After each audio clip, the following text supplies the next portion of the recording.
श्री दुर्गा सप्तशती श्री देवी महात्म्य अध्याय पहिला। मेधा ऋषी हे सुरथ राजा व समाधी वैश्य यांना देवीचा महिमा व मधुकैठभ राक्षसांच्या वधाची कथा सांगतात। ओम नमश्चंडिकायै। मार्कंडेय म्हणाले, सूर्याचे पुत्र सावर्णी यांना 8वे मनू म्हटले जाते। त्यांच्या जन्माची कथा मी सविस्तर सांगतो, ती तू ऐक। तो सूर्याचा भाग्यवान पुत्र महामायेच्या कृपेमुळे मन्वंतराचा अधिपती कसा झाला तो प्रसंग सांगतो। प्राचीन काळी स्वारोचिष मन्वंतरात चैत्र वंशात जन्मलेला सुरथ नावाचा राजा या समस्त पृथ्वीच्या भागाचा राजा होता। तो औरस पुत्राप्रमाणे प्रजेचे पालन चांगल्या प्रकारे करीत असता कोलाविध्वंसी नावाचे राजे त्याचे शत्रू झाले। त्या सुरथ राजाचे अतिशय प्रबळ असे सैन्य असून त्यांच्याशी युद्ध झाले व कोलाविध्वंसी राजांचे सैन्य कमी असूनही त्यांच्याकडून त्याचा पराभव केला गेला। तो पृथ्वीवरील इतर भागातून स्वतःच्या नगरात परत आला व तेथेही त्याच्यावर प्रबल अशा शत्रूंकडून आक्रमण झाले।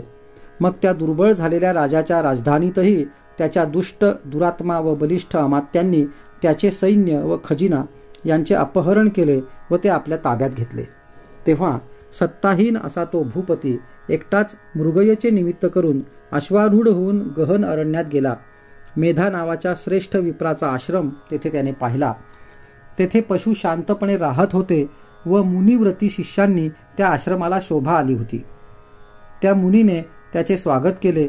नंतर तो राजा त्या मुनिवराच्या आश्रमात इकडे तिकडे फिरत काही काळ राहिला। ममत्वाने चित्त आकृष्ट झालेला तो राजा तेव्हा तेथे विचार करू लागला, माझ्या पूर्वजांनी ज्याचे पालन केले होते त्या नगरात आता मी नाही। त्याचे पालन आता असत्यात प्रवृत्ती असलेल्या माझ्या नोकरांकडून नीट होते की नाही, व माझा सदा मदोन्मत्त असणारा व माझा मुख्य शूर हत्ती माझ्या शत्रूच्या ताब्यात गेलेला कोणते भोग प्राप्त करीत असेल। तसेच प्रसाद, धन व भोजन यांचा मजकडून नित्य लाभ मिळणारे जे लोक माझ्या मागे असत ते आता नक्कीच दुसऱ्या राजांच्या मागे लागले असतील। त्या खर्चिक लोकांकडून वाटेल तसा पैशाचा अपव्यय केल्याने माझा परिश्रमांनी जमा केलेला धनकोश रिता होईल। याप्रमाणे व अन्य अनेक प्रकारे तो राजा चिंता करीत होता। असा तो राहत असता त्या विप्राच्या आश्रमात त्याने एका व्यापाऱ्यास पाहिले। त्याने त्या व्यापाऱ्याला विचारले, आपण कोण? येथे काय कारणाने आलेले आहात? तू मन उद्विग्न झालेला व शोकग्रस्त असा का बरे दिसत आहेस? राजाचे ते प्रेमळ बोलणे ऐकून तो व्यापारी त्या राजाला आदराने नमन करून प्रत्युत्तर देता झाला। वैश्य म्हणाला, मी समाधी नावाचा वैश्य असून श्रीमंतांच्या कुळात जन्मलो आहे। माझा असाधू अशा पुत्रांनी व पत्नीने धनलोभाने माझे धन बळकावून घेतले असून त्यांनी मला घालवून दिले आहे। आप्तांनी व बांधवांनी घालवून दिलेला मी दुःखी होऊन वनात आलो असून येथे माझे पुत्र खुशाल आहेत की नाहीत हे मला इथे कळत नाही। स्वजनांची व पत्नीची खुशाली कळत नाही। त्यांचे क्षेम आहे की नाही हे इथे राहणाऱ्या मला काहीच समजत नाही। माझे पुत्र कसे आहेत, ते सरळ मार्गी आहेत की कुबुद्धीने वागतात हे पण मला कळत नाही। तेव्हा राजा म्हणाला, ज्या लोभी अशा तुझ्या पुत्रांनी व पत्नीने तुला धनापासून वंचित करून घालवून दिले त्यांच्या बाबतीत तुझ्या मनाला स्नेहाचे असे बंधन का पडले आहे? वैश्य म्हणाला, आपण मजविषयी जे म्हणता ते सर्व तसेच आहे, खरे आहे, पण काय करावे? माझे मन निष्ठुर होत नाही। ज्यांनी पित्याचे प्रेम लाथाडून धनलोभाने मला घालवून दिले, पतीचे प्रेम आभेरणाऱ्या त्यांच्या बाबतीत हे महामते माझ्या मनात एवढे प्रेम कसे आहे हे समजत असूनही मला कारण कळत नाही। गुणरहित अशा बांधवांबद्दल माझ्या मनात प्रेम आहे, मी त्यांच्यासाठी उद्विग्न होऊन उसासे टाकतो हे कसे? त्या निष्ठुर लोकांबद्दलही माझे मन निष्ठुर होत नाही, याला काय करू? मार्कंडेय म्हणाले, हे ब्राह्मणा, त्यानंतर ते दोघे त्या मुनीजवळ बरोबरच गेले। तो समाधी नावाचा वैश्य व तो श्रेष्ठ सुरथ नावाचा राजा हे दोघे त्या मुनीला न्यायोचित प्रणाम करून तेथे बसले व तो वैश्य आणि राजा यांनी काही बोलणे केले। राजा म्हणाला, भगवान, मी आपल्याला एक विचारू इच्छितो, ते आपण मला सांगावे। माझ्या गेलेल्या राज्याच्या मंत्री, खजिना वगैरे अंगांविषयी माझ्या मनात ममत्व आहे. माझे चित्त तर माझ्या स्वाधीन नाही, त्याचे मला दुःख वाटते. हे मुनिश्रेष्ठा, मला हे माहीत असूनही एखाद्या अधन्य माणसासारखे मी दुःख करतो, हे काय आहे? हा वैश्यही पहा, पुत्र, स्त्री व नोकरांनीही याला टाकला व घालवून दिला आहे. आप्त स्वजनांनीही याचा त्याग केला आहे. अशा प्रकारे हा व मी दोघेही फार दुःखी आहोत. ज्या गोष्टीत प्रत्यक्ष दोष दिसत आहे त्याबद्दलही आमच्या मनात ममतेने आकर्षण निर्माण झालेले आहे. अहो भगवन, ज्ञानी अशा आम्हालाही हा मोह आहे. हे काय आहे? अविवेकी माणसाप्रमाणे माझा व यांचा हा मूर्खपणाच आहे. ऋषी म्हणाले, सर्व प्राण्यांना विषयांचे इंद्रियांकडून ज्ञान होतच असते. तसेच हे महाभाग, त्यांचे विषय व जाती वेगवेगळ्या असतात. काही प्राणी दिवसा अंध असतात तर काही प्राणी रात्री अंध असतात. काहींना दिवसा व काहींना रात्री दृष्टी असते. प्राण्यांना अशी समतुल्य दृष्टी असते. माणसे बुद्धिमान आहेत हे खरे, परंतु तीच केवळ बुद्धिमान आहेत असे नाही. कारण पशु, पक्षी, मृग हे सर्वही ज्ञानीच असतात. जसे ज्ञान मनुष्यांना असते तसेच त्या पशुपक्ष्यांनाही असते. मानवांचे व त्यांचेही दोघांचे ज्ञान एका दृष्टीने तुल्यबळ असते. ज्ञानी असलेले हे पक्षी पहा, आपल्या पिलांच्या चोचीत स्वतः भुकेने पिडलेले असूनही धान्याचे कण घालण्यात सुखी असतात. पण मानवश्रेष्ठा, माणसे मात्र पुत्रांच्या बाबतीत आशा बाळगून असतात. लोभामुळे मुलांकडून आपल्यावर उपकार होतील अशा प्रकारची आशा धरणारे हे मानव पाहत नाहीस काय? तरीही ते ममतेच्या व मोहाच्या गर्तेत पडलेले आहेत. संसाराचे सातत्य टिकवण्यास कारण होणाऱ्या महामायेच्या प्रभावानेच असे होते. त्यात आश्चर्य वाटायला नको. जगतपती विष्णू यालाही मायेने योगनिद्रा आली होती. ती विष्णूचीच महामाया आहे. तिने जगाला मोह पडतो. ती भगवती देवी ज्ञानी माणसांचे चित्तही बळाने खेचून मोहात टाकते. हे चराचर जगत, हे विश्व तिच्याकडूनच निर्माण केले जाते. तीच ही प्रसन्न झाली व तिने वरदान दिले तर मानवांना मुक्ती देणारी होते. ती मुक्ती देणारी श्रेष्ठ सनातन विद्या आहे. तीच सर्वेश्वराची ईश्वरी, संसाराचेही बंधन निर्माण करणारी आहे. राजा म्हणाला, हे भगवन, महामाया म्हणून म्हणता ती देवी कोण आहे? ती कशी उत्पन्न झाली? हे विप्रवर्य, तिचे कार्य कोणते? तिचा प्रभाव, तिचे स्वरूप व तिची उत्पत्ती कशी आहे? हे ब्रह्मवेत्यातील श्रेष्ठा, तुमच्याकडून मी ते सर्व ऐकू इच्छितो. ऋषी म्हणाले, हे राजा, ती देवी नित्य स्वरूपाच आहे. तिने सर्व जग व्याप्त आहे, पण ती अनेक रूपांनी प्रकट होते ते मजकडून ऐक. जेव्हा ती देवांच्या कार्याची सिद्धी व्हावी यासाठी आविर्भूत होते तेव्हा ती नित्य असूनही उत्पन्न झाली असे लोकात म्हटले जाते. जेव्हा सर्व जगत एकार्णवात विलीन होते तेव्हा ती योगनिद्राच.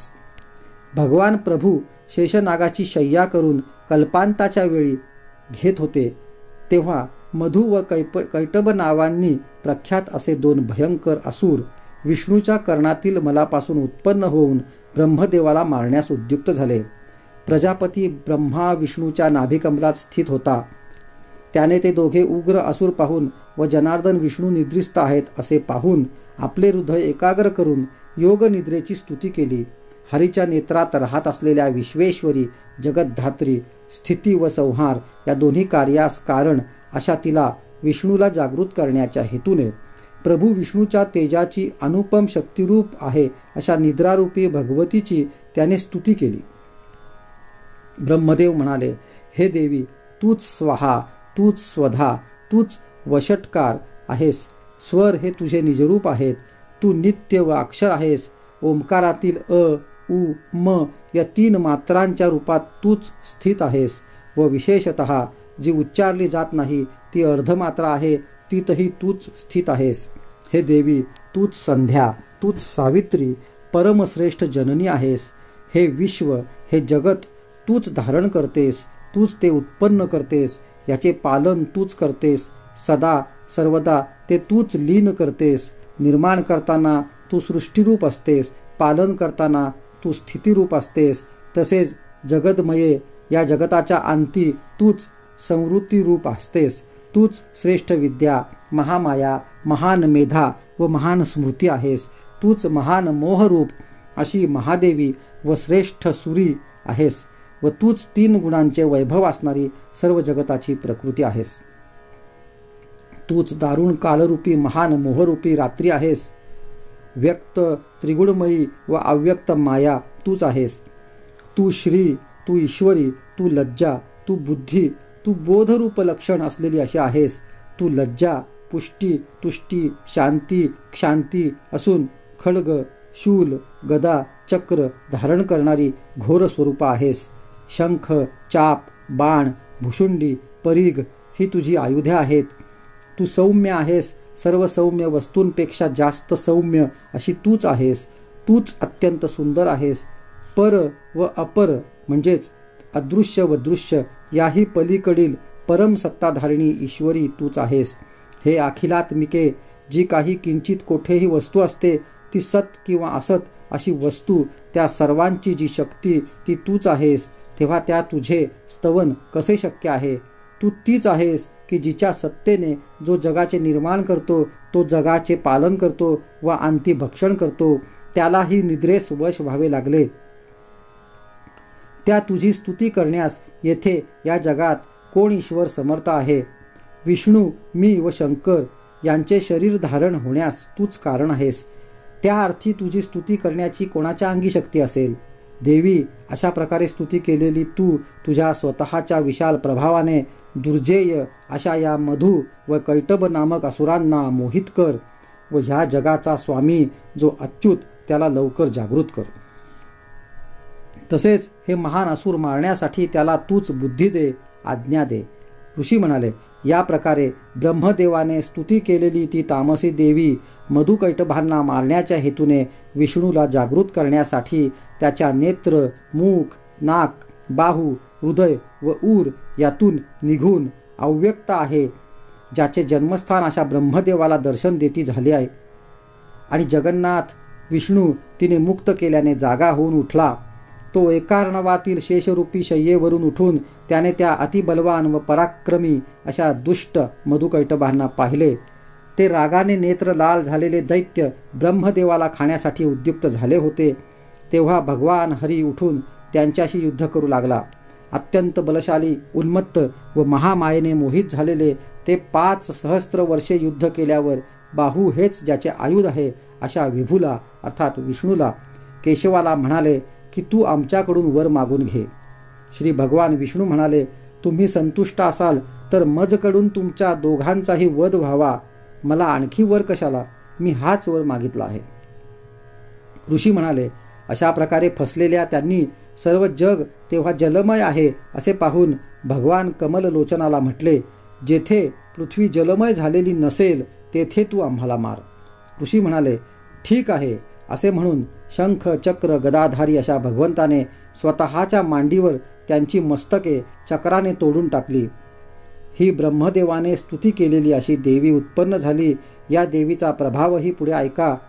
मी तुम्हाला सांगतो. श्री मार्कंडेय पुराणातील सावर्णिक मन्वंतरातील देवी महात्म्य कथेतील मधुकैटभ वध नावाचा पहिला अध्याय याप्रमाणे आहे. श्री दुर्गा सप्तशती श्री देवी महात्म्य अध्याय 2. ओम नमश्चंडिकायै. ऋषी म्हणाले, प्राचीन काळी असुरांचा मुख्य महिषासूर व देवांचा मुख्य पुरंदर इंद्र यांच्यात 100 वर्षे मोठे देवासुरांचे युद्ध झाले.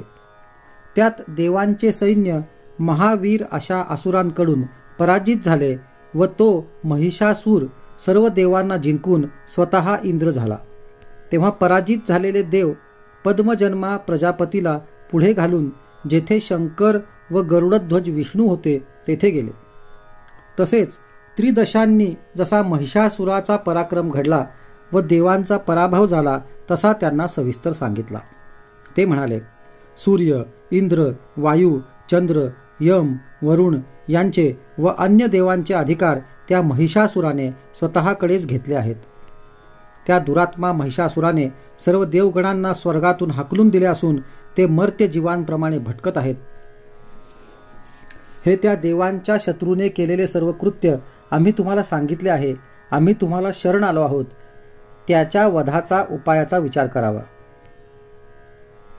याप्रमाणे देवांची बोलणी ऐकून त्या मधुसूदनाला राग आला व शंकरालाही राग आला. त्यांच्या भ्रुकुटी वक्र झाल्या व रागाने त्यांची वदने भयंकर झाली. तेव्हा त्या अतिशय क्रुद्ध अशा चक्रधारी विष्णूच्या व ब्रह्मदेव आणि शंकर यांच्या मुखातून एक महान तेज बाहेर पडले. इंद्राधिक अन्य देवांच्या शरीरातूनही त्याचवेळी महान तेज बाहेर पडले. ते सर्व एकत्र झाले. महान तेजाची ती राशी ज्वलंत पर्वतासारखी दिसू लागली. देवांना त्या ज्वालांनी साऱ्या दिशा व्याप्त झाल्या आहेत असे दिसले. सर्व देवांच्या शरीरातून निघालेले ते अतुल तेज एकवटून त्याचे एका स्त्रीत रूपांतर झाले व तिच्या तेजाने तिन्ही लोक व्याप्त झाले. शिवाच्या मुखातून निघालेल्या तेजाने त्या देवीचे मुख, यमाच्या तेजाने केश व विष्णूच्या तेजाने बाहू निर्माण झाले. चंद्र तेजाने दोन्ही स्तन, इंद्र तेजाने मध्यभाग, वरुण तेजाने तिच्या जांघा व मांड्या आणि भूदेवीच्या तेजाने नितंब भाग बनला.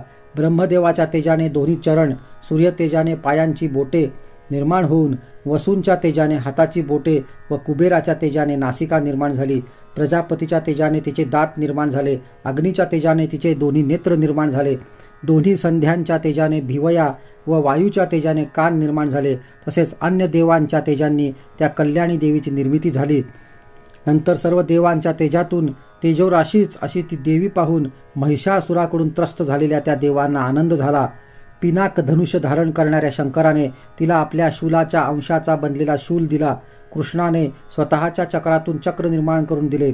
वरुणाने तिला शंख व हुताशन, अग्नीने शक्ती दिली. वायूने चाप व बाणांनी पूर्ण असे भाते दिले.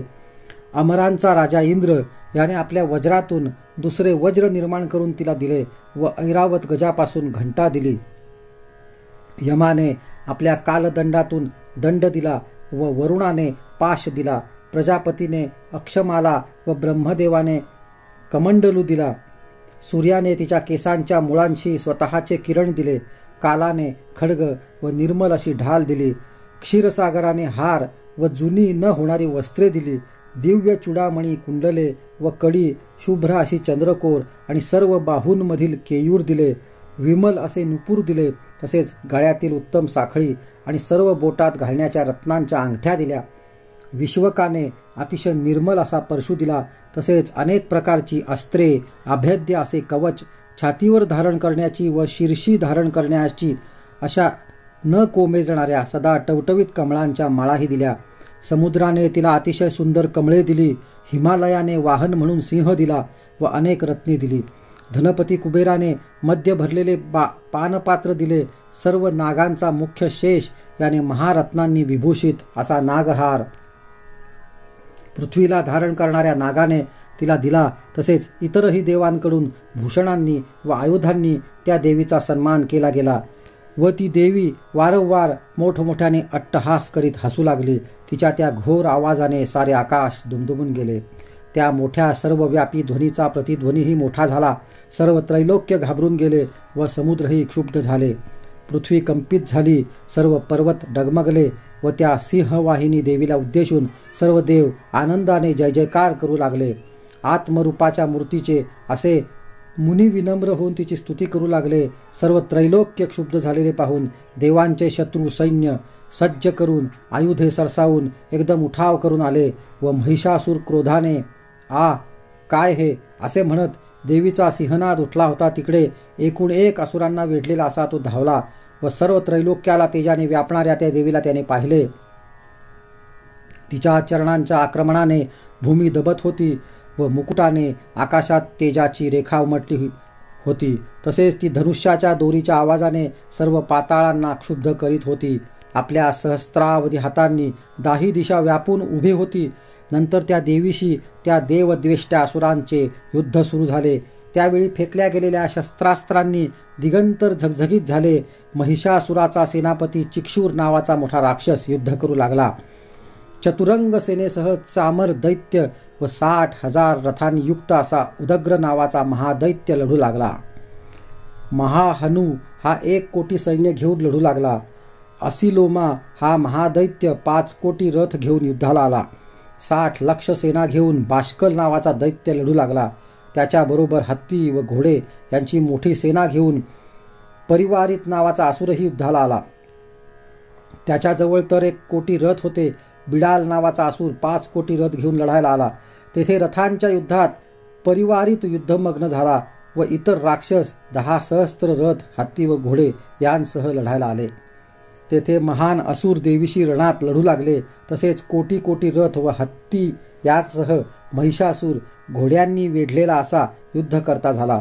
तोमर, भिंदीपाद, शक्ती, मुसळे, खडगे, परशु व पट्टे यांनी असुर हे देवीशी युद्ध करू लागले. काहींनी देवीवर शक्ती फेकल्या व काहींनी पाश टाकले. खडगाच्या प्रहारांनी त्यांनी देवीला मारण्याचा प्रयत्न केला व ती चंडिका देवीही ती शस्त्रे व अस्त्रे स्वतःच्या शस्त्रांचा व अस्त्रांचा वर्षाव करून लीलेने तोडती झाली. तिच्या मुखावर थकल्याचे किंवा श्रम झाल्याचे चिन्ह दिसत नव्हते. देव व ऋषी तिची स्तुती करीत होते.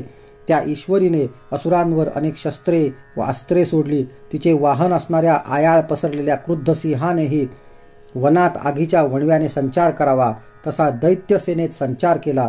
रणात युद्ध करीत असता अंबिकेने जे निश्वास टाकले त्यांचेच तत्काळ शेकडो व हजारो गण निर्माण झाले व ते परशु, भिंदीपाल, तलवारी व पट्टे यांनी लढू लागले. त्यांनी देवीच्या शक्तीचे आवेश चढून असुरांच्या समुदायाचा नाश करीत करीत पटह व शंख यांचा घोष केला. त्या युद्धरूपी महोत्सवात अन्य गणांनी मृदंगाचा ध्वनी केला. गदा व शक्ती यांचा आणि त्रिशूलाचा मारा करून देवीने खडगांचा वापर करून महान असुरांना शेकड्यांच्या संख्येने ठार मारले. घंटेच्या घणघणाटाने गोंधळून गेलेल्या व इतर दैत्यांचाही तिने पाडाव केला. देवीने असुरांना पाशांनी बांधून जमिनीवर पाडले. आणखी काहींना ओढले. काहींचे खडगाने 2 तुकडे केले. तसेच आणखी काहींना गदेने ठेचून भूमिशाही केले. तर काही मुसळाच्या तडाख्यांनी रक्त ओकू लागले. काही असुर छातीवर शूलाघात झालेले भूमीवर पाडले. तर सतत शरवर्षावाने रणांगणात काही असुर मरण पावले. देवांना त्रास देणारे ते दैत्य ससाणे जसे भूमीवर पडावे तसे वेगाने गतप्राण होऊन पडले. काहींचे बाहू तुटले तर काहींच्या मानास तुटल्या. काहींची मस्तके उडून पडली व काही शरीराच्या मध्यभागी विदीर्ण होऊन पडले. काहींच्या मांड्या छिन्न विछिन्न होऊन कंबर मोडून तेही भूमीवर पडले. कोणाकोणाचा 1 डोळा, 1च बाहू, 1च पाय राहिला तर देवीने काहींचे 2 खंड केले. काही जण मस्तक तुटले तर धडाने उठून युद्ध करू लागले. त्यांच्या हातात मोठी शस्त्रे तशीच उगारलेली होती. काही त्या युद्धात तुर्यनादाच्या लईबरोबर थैथै नाचू लागले. खडग, शक्ती, वृष्टी आदी हत्यारे हातात धरलेली आहेत. असे काही वीर दैत्य देवीला थांब थांब असे म्हणत आहेत. तोच त्यांची मस्तके तुटून केवळ धडे मात्र उरली. होते महान संघर्ष झाले. तेथे पाडलेल्या रथांनी, अश्वांनी, हत्तींनी व राक्षसांनी ते स्थळ चालण्यासही दुर्गम झाले. असुर सैन्यातील हत्तींच्या, राक्षसांच्या व घोड्यांच्या रक्तांचे नदी सदृश्य मोठे प्रवाह तेथे वाहू लागले. जशी गवताची व लाकडांची मोठी रास प्रचंड अग्नीत नष्ट पावते तसे अंबिकेने ते असुरांचे महान सैन्य क्षणात नष्ट केले. आयाळ पिंजारलेल्या त्या सिंहाने असुरांच्या शरीरातील प्राणांचेच जणू आकर्षण करणारी मोठी गर्जना केली. तसेच देवीच्या त्या गणांनी असुरांबरोबर असे काही युद्ध केले की स्वर्गातील देव संतुष्ट होऊन पुष्पवृष्टी करू लागले.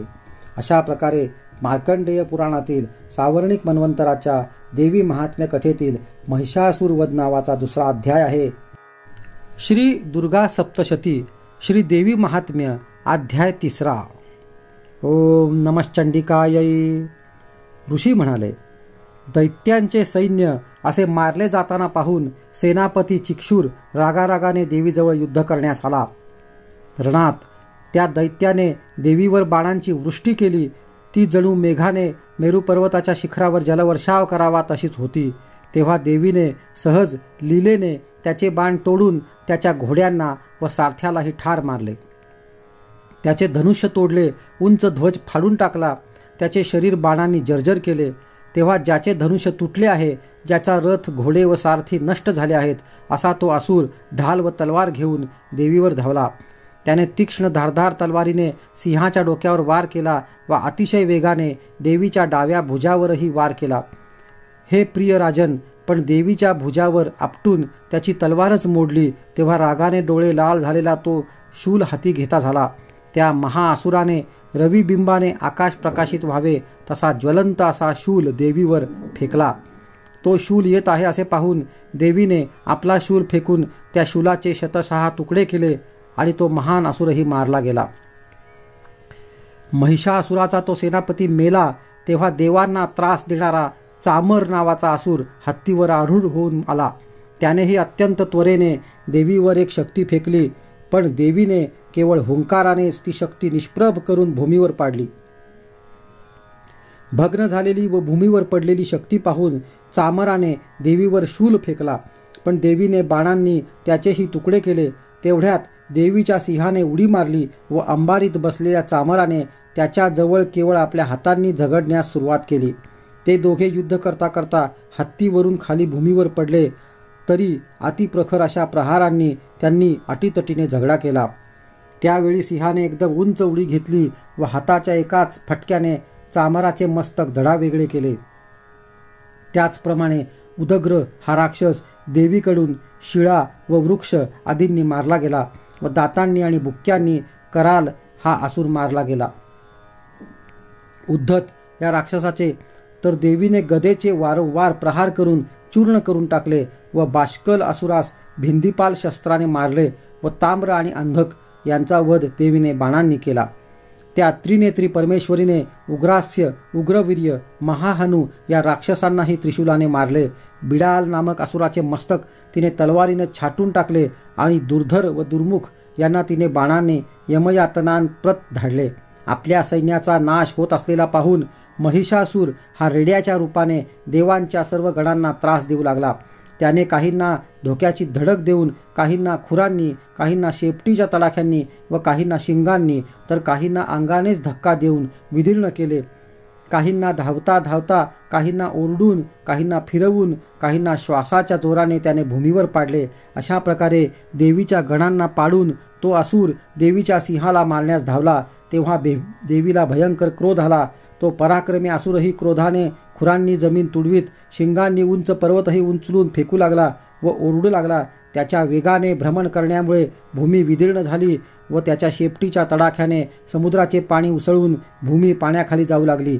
शिंगांच्या आघातांनी मेघही विदीर्ण झाले व त्याच्या श्वासोच्छवासाबरोबर शतशत तुकडे होऊन पर्वतही खाली पडू लागले.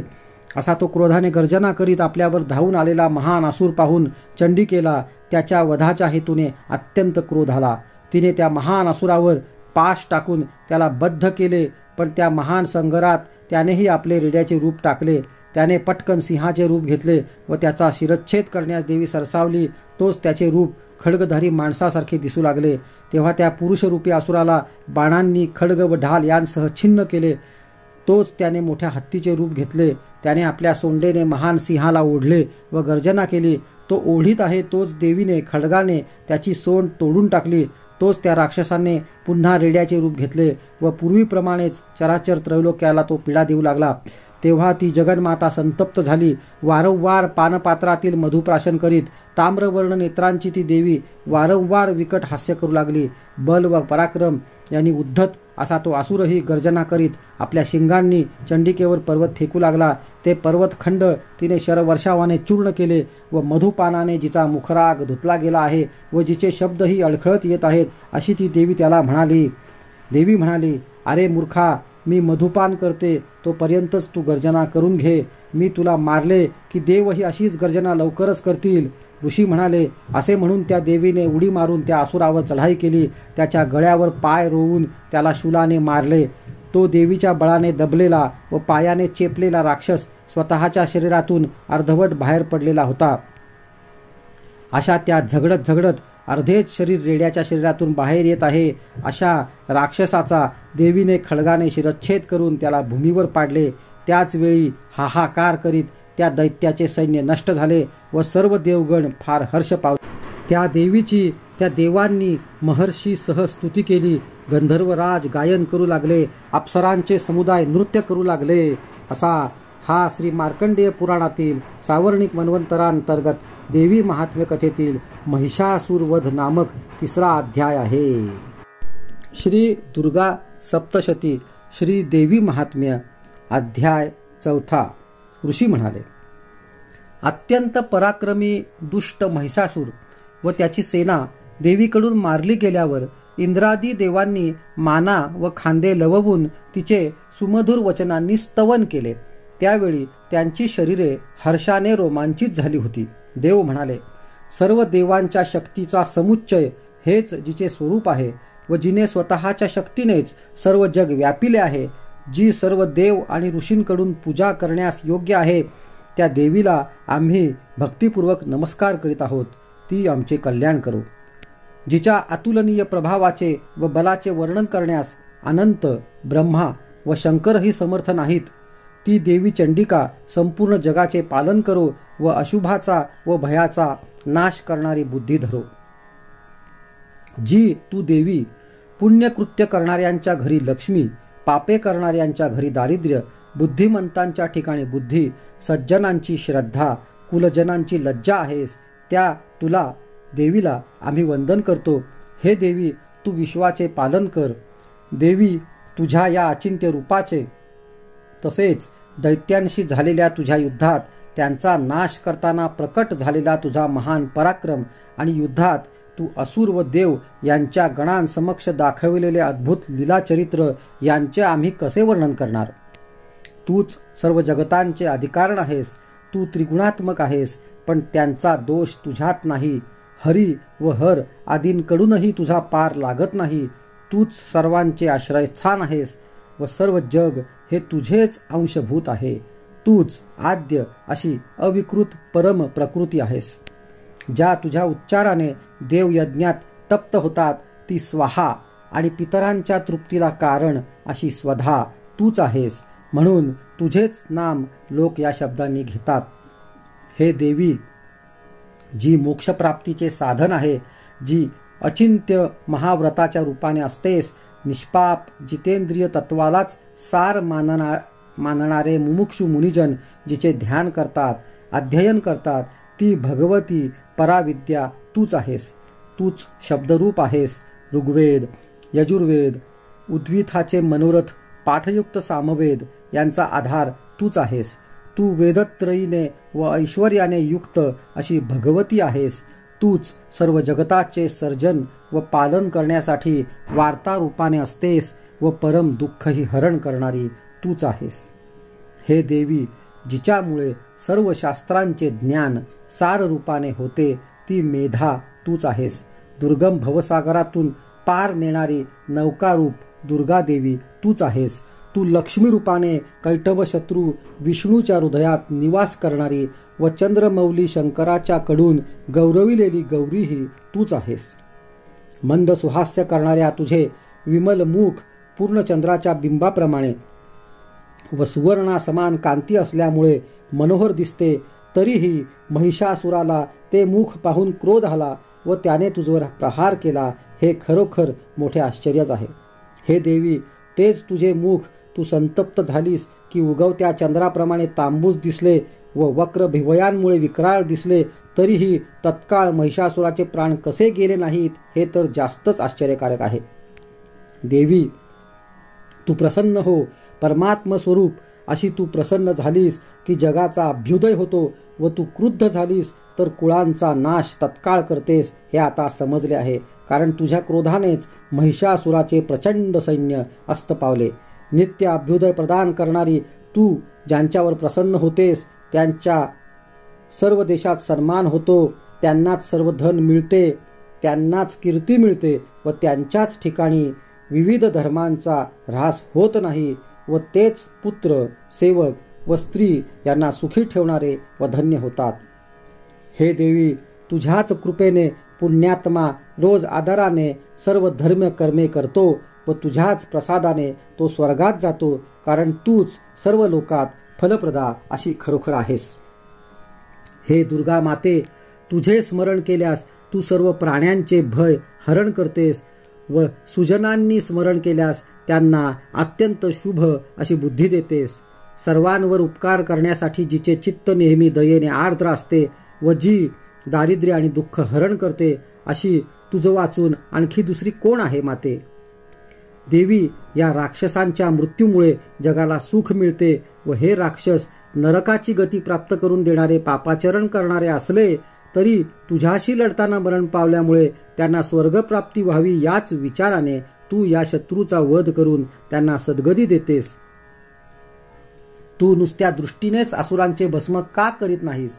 तू या सर्व असुरांवर शस्त्रप्रहार का करतेस? कारण शस्त्राच्या घावानेच त्यांना पवित्रता येऊन ते उत्तम अशा लोकी सद्गती प्राप्त करोत, अशीच तुझी त्यांच्याविषयी सद्बुद्धी असते.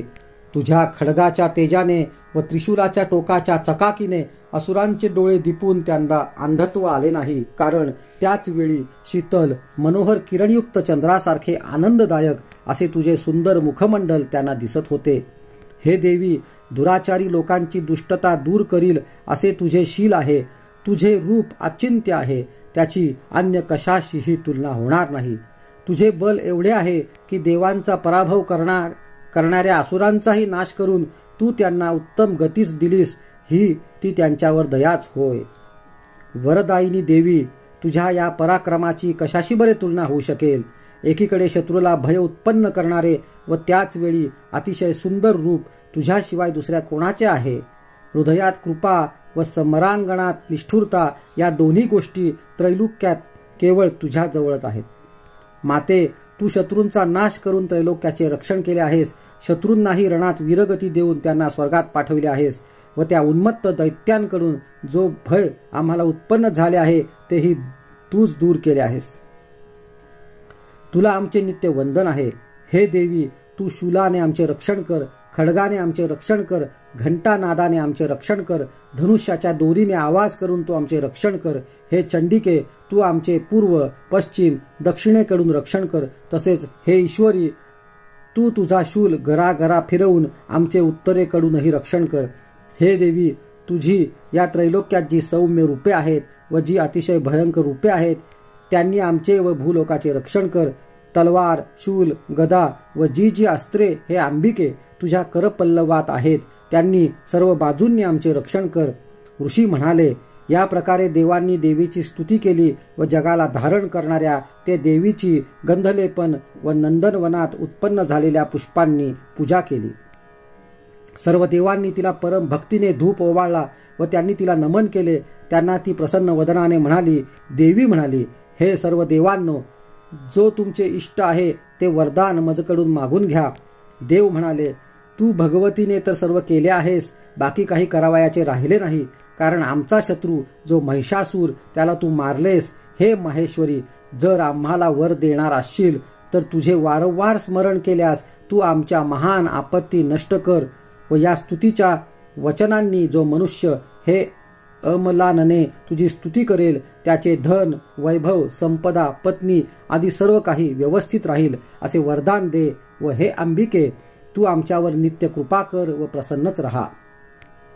ऋषी म्हणाले, हे राजा, या प्रकारे जगाच्या व आपल्या हितासाठी देवांनी प्रसन्न करून घेतलेली ती भद्रकाली तथास्तु असे म्हणून अंतर्धान पावली. तिन्ही जगांचे हित इच्छिणारी ती देवी देवांच्या शरीरातून जशी प्रकट झाली त्याची कथा हे राजा मी ही इतकी तुला सांगितली आहे. दृष्ट दैत्यांचे व शुंभ निशुंभ यांचे वध करण्यासाठी नंतर ती देवी गौरीच्या देहापासून कशी उत्पन्न झाली, देवांवर उपकार करणारी ती लोकांचे रक्षण करण्यासाठी ती कशी प्रकट झाली ते मी यथातथ्य तुला सांगतो, ते तू श्रवण कर. या प्रकारे श्री मार्कंडेय पुराणातील सावर्णिक मन्वंतरांतर्गत देवी महात्म्य कथेतील इंद्रादी देवकृत स्तुती नामक 4था अध्याय आहे. श्री दुर्गा सप्तशती श्री देवी महात्म्य अध्याय 5. ऋषी म्हणाले, प्राचीन काळी शुंभ व निशुंभ या असुरांनी आपल्या बलाने राज्य व यज्ञ भाग तसेच त्रैलोक्याची सत्ता स्वतःकडे घेतली. त्यांनी सूर्याचे कार्य, चंद्राचे कार्य, कुबेराचे कार्य व वरुणाचे कार्य स्वतःच केले. ते पवनाचे व अग्नीचे कार्य स्वतःच करीत होते. त्यामुळे देवराज्यापासून भ्रष्ट व पराजित झाले. त्यांचे राज्यही गेले व ते हाकलले गेले. अधिकार नष्ट झालेले देव सर्व प्रकारे हाकलून लावले गेले. मग त्या महान असुरांनी निष्कासित झालेले देव अपराजिता अशा देवीचे स्मरण करते झाले. त्या देवीने आपल्याला वर दिला आहे की संकटात माझे जर स्मरण कराल तर तुमची महान संकटे तत्क्षणी नष्ट करीन. असा विचार मनात आणून देव नगराज हिमालयाकडे गेले व तेथे नंतर त्यांनी विष्णू मायारूपी देवीची स्तुती केली. देव म्हणाले, देवी महादेवी शिवा हिला नमस्कार असो, नित्य नमस्कार असो. प्रकृती व शुभप्रदा अशा तिला नियमित आचरण करणाऱ्या आम्ही प्रणाम करीत आहोत. रौद्रा, नित्या, गौरी, धात्री, ज्योत्स्ना, चंद्ररूपिणी, सुखा या नावांच्या या देवीला सतत नमस्कार करतो. कल्याणी, वृद्धी, सिद्धी या नावांच्या त्या देवीला वारंवार नमस्कार असो. नैऋत्या, राजांची वैभवलक्ष्मी व शर्वाणी तुला वारंवार नमस्कार असो. दुर्गा, दुर्गपारा, सारभूत, सर्वकर्ती, ख्याती, कृष्णा, धुम्रा या नावांच्या या देवीला सतत नमस्कार असो. त्या अत्यंत सौम्य व अत्यंत रौद्ररूपिणी अशा देवीला विनम्र असे आम्ही नमस्कार करतो, वारंवार नमस्कार करतो. जगाची प्रतिष्ठा व कृतीरूपिणी देवीला नमस्कार असो, नमस्कार असो. ज्या देवीला सर्व प्राणीमात्रांतील विष्णुमाया म्हणतात तिला नमस्कार असो, तिला नमस्कार असो, तिला नमस्कार असो. जी देवी सर्व प्राणीमात्रांतील चेतना म्हणून म्हटली जाते तिला नमस्कार असो, तिला नमस्कार असो, तिला नमस्कार असो. जी देवी सर्व प्राणीमात्रात बुद्धिरूपाने स्थित आहे तिला नमस्कार असो, तिला नमस्कार असो. जी देवी सर्व प्राणीमात्रात निद्रारूपाने राहते तिला नमस्कार असो. जी देवी सर्व प्राणीमात्रात भूक या रूपाने राहते तिला नमस्कार असो. जी देवी सर्व प्राण्यात छायारूपाने असते तिला नमस्कार असो. जी देवी सर्व प्राण्यात शक्तिरूपाने राहते तिला नमस्कार असो.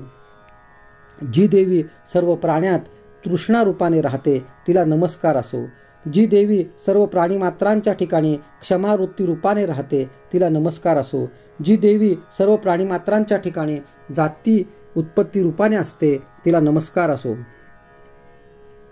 जी देवी सर्व प्राणीमात्रांच्या ठिकाणी लज्जा रूपाने असते तिला नमस्कार असो. जी देवी सर्व प्राणीमात्रांच्या ठिकाणी शांती या रूपाने असते तिला नमस्कार असो. जी देवी सर्व प्राणीमात्रांच्या ठिकाणी श्रद्धा रूपाने असते तिला नमस्कार असो.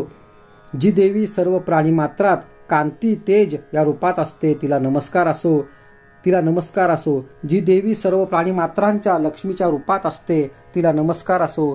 जी देवी सर्व प्राणीमात्रात वृत्ती रूपाने राहते तिला नमस्कार असो. जी देवी सर्व प्राण्यात स्मृती रूपाने असते तिला नमस्कार असो. जी देवी सर्व प्राण्यात दया रूपाने राहते तिला नमस्कार असो. जी देवी सर्व प्राण्यात तुष्टी रूपाने राहते तिला नमस्कार असो. जी देवी सर्व प्राण्यात माता रूपाने राहते तिला नमस्कार असो.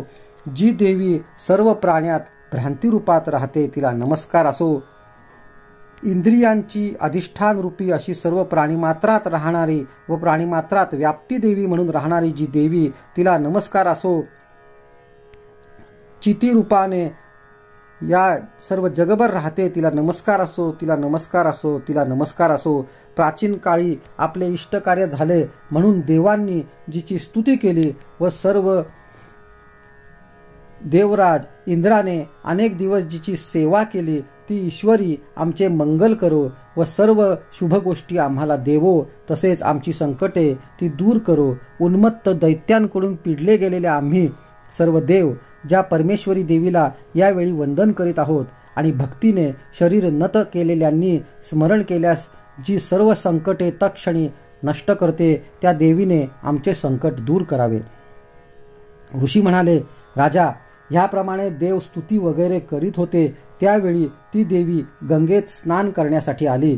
सुंदर भिवया असणाऱ्या तिने देवांना विचारले, तुम्ही येथे कोणाची स्तुती करीत आहात? तेव्हा तिच्याच सूक्ष्म शरीरकोशातून प्रकट झालेली शिवा देवी म्हणाली, शुंभ दैत्याने पिडलेले व निशुंभाने युद्धात पराजित केलेले हे जमलेले देव ही माझी स्तुती करीत आहेत. पार्वतीच्या शरीरकोशापासून ती अंबिका निघाली म्हणून सर्व लोकात तिचे नाव कौशिकी असे विख्यात झाले. ती पार्वतीच्या शरीरातून निघाल्यावर पार्वती ही कृष्णवर्ण झाली. हिमाचलाचा आश्रय घेणाऱ्या तिचे नाव कालिका पडले. त्यानंतर शुंभ व निशुंभ यांचे सेवक चंड व मुंड यांनी मनोहर रूप धारण करणाऱ्या त्या अंबिकेला पाहिले. त्यांनी शुंभाला सांगितले, महाराज, हिमाचल प्रकाशित कोणीतरी अत्यंत मनोहर स्त्री आहे. तिच्यासारखे उत्तम सुंदर रूप कोणीही कुठेही पाहिलेले नाही. ती कोण आहे तिची माहिती मिळवावी व हे असुरेश्वरा त्या देवीला स्वाधीन करून घ्यावे. तिचे सर्व अवयव सुंदर आहेत व ती आपल्या तेजाने सर्व दिशा उजळून टाकीत आहे. ती येथेच आहे. दैत्यराजांनी तिला पाहणे योग्य आहे. हे प्रभो, त्रैलोक्यातील सर्व उत्तमोत्तम रत्ने, मणी, गज, अश्व आदी तुमच्या गृहामध्ये शोभा देतच आहेत. तुम्ही पुरंदर इंद्राकडून ऐरावत आणला तसाच पारिजातक वृक्ष व उच्चही श्रवाह अश्वही आणला आहेच. हे तुमच्या अंगणात हंस जोडलेले विमान आहे, ते म्हणजे एक रत्नच आहे. ते अद्भुत विमान पूर्वी ब्रह्मदेवाचे होते. धनेश्वर कुबेराकडून महापद्म नामक निधी आणला आहे व न कोमेजणाऱ्या कमळांची किंजलकिनी नावाची माला तर तुम्हाला सागराने दिली आहे. सोने वर्षणारे वरुणाचे छत्र तुमच्याजवळ आहे व हा प्रजापतीचा श्रेष्ठ रथ तुमच्याच ताब्यात आहे. हे प्रभो, उत्क्रांतिदा नावाची मृत्यूची शक्ती तुम्ही हरण करून आणली आहे व वरुणपाश तुमच्या भावाच्या स्वाधीन आहे. समुद्रातून मिळणारी सर्व प्रकारची रत्ने निशुंभाजवळ आहेत व अग्नीनेही तुम्हाला अग्निशुद्ध अशी वस्त्रे दिली आहेत. हे दैत्यराज, याप्रमाणे तुम्ही सर्व रत्ने प्राप्त केलेली आहेत, तर हे कल्याणकारी स्त्रीरत्न तुम्ही का घेत नाही?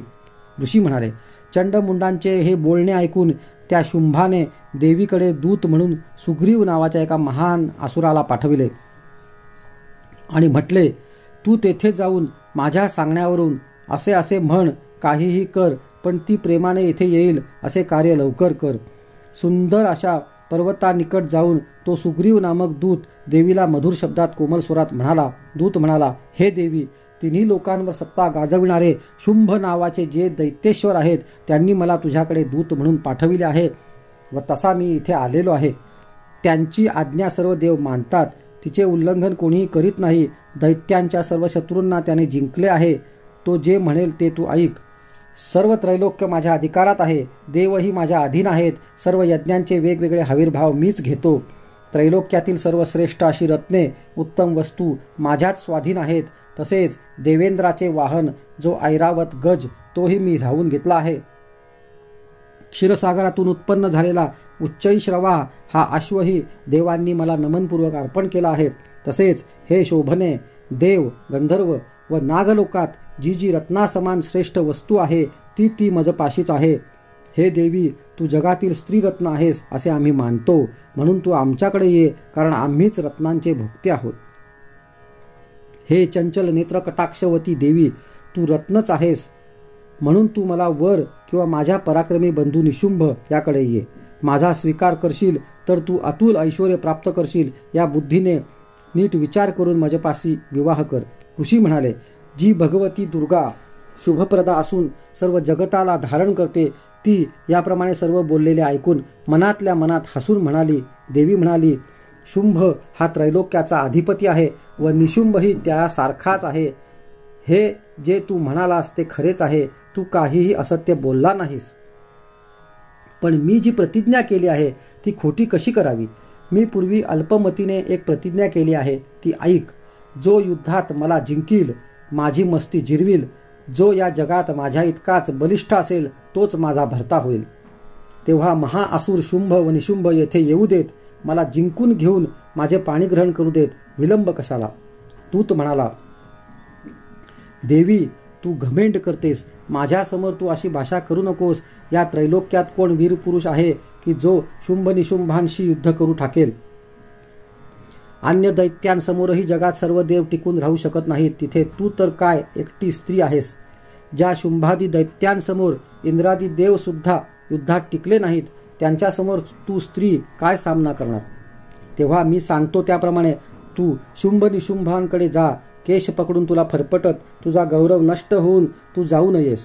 देवी म्हणाली, शुभ मोठा बलिष्ठ व निशुंभ मोठा वीर आहे, तो असू दे. पण मी अविचाराने पूर्वी जी प्रतिज्ञा केली त्या प्रतिज्ञेमुळे मला काही करता येणार नाही. तेव्हा मी जे सर्व सांगितले ते तू आदरपूर्वक त्या असुरेंद्राला सांग. मग जे योग्य असेल ते तो करो. या प्रकारे श्री मार्कंडेय पुराणातील सावर्णिक मन्वंतरांतर्गत देवी महात्म्य कथेतील देवीदूत संवाद नामक 5वा अध्याय आहे. श्री दुर्गा सप्तशती श्री देवी महात्म्य अध्याय 6. ओम नमश्चंडिकायै.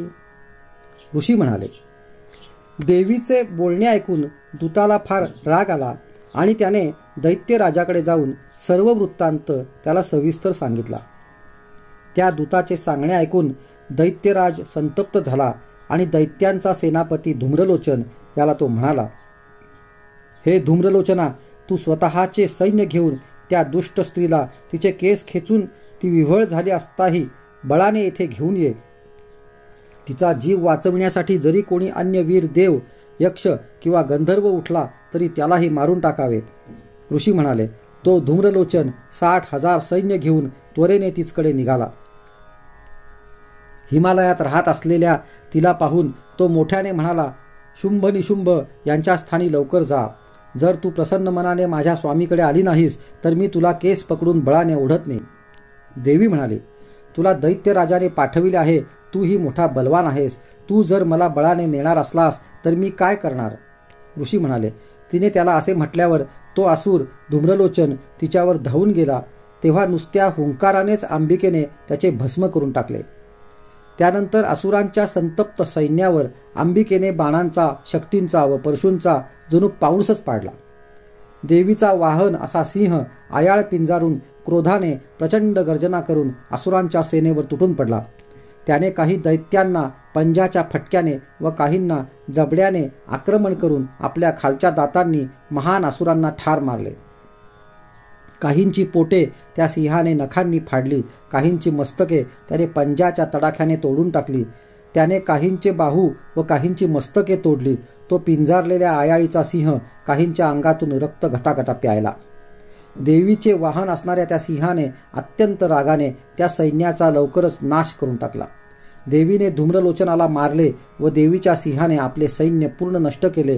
हे ऐकून दैत्यांचा अधिपती शुंभ रागावला व त्याचे ओठ थरथरू लागले. त्याने चंड व मुंड या महान असुरांना आज्ञा केली, हे चंडा, हे मुंडा, मोठे सैन्य संगे घेऊन तुम्ही तिकडे जा व तिला तत्काळ घेऊनच या. तिला केसांनी पकडून बांधून आणा आणि ते शक्य होणार नाही असे वाटले तर सर्व असुरांनी सर्व आयुधांनी तिला मारावे.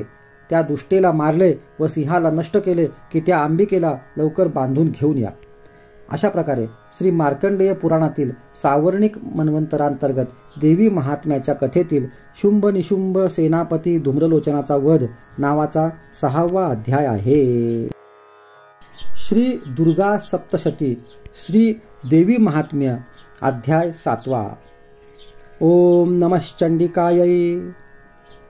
ऋषी म्हणाले, अशा प्रकारे आज्ञा दिलेले दैत्य त्यानंतर चंड व मुंड यांच्या पुढारीपणाखाली चतुरंग सैन्य घेऊन शस्त्रे परजीत निघाले. त्यांना हिमालयाच्या शिखरावर घोर अरण्यात सिंहावर बसलेली व किंचित हास्य करणारी देवी अगदी स्वस्थ स्थितीत दिसली. ते तिला पाहून तिला पकडण्याच्या ईर्षेने धावले व इतर दैत्यही धनुष्यबाण व तलवारी उगारून तिच्यावर चाल करून गेले. तेव्हा ती अंबिका त्या शत्रूवर अत्यंत क्रुद्ध झाली आणि क्रोधाने तिचे मुख फारच काळवंडले. तिच्या वक्र भुवयांपासून आणि कपाळपट्टीपासून हाती खड्ग व पाश घेतलेली कराल वदना काली झपाट्याने प्रकट झाली. तिने विचित्र खटवांग हाती घेतले होते. नरमुंडांची माळ व हत्तीचे कातडे धारण केले होते आणि तिच्या शरीरावरचे मांस सुकून गेल्यामुळे ती महाभयंकर दिसत होती. तिचे मुख फार विस्तीर्ण होते व लळणळणाऱ्या तिच्या जिभेमुळे ती भीषण दिसत होती. तिच्या डोळ्यात रक्त उतरून ते लाल बुंद झाले होते व सर्व दिशा ती आपल्या गर्जनेने निनादून टाकीत होती. ती मोठमोठ्या असुरांचा नाश करीत वेगाने त्या सैन्यावर तुटून पडली व त्या सैनिकांना खाऊन टाकू लागली. पार्श्वरक्षक, माहूत, योद्धे व घंटा यांसहित अनेक हत्तींना एकाच हाताने उचलून ती तोंडात टाकीत चालली होती.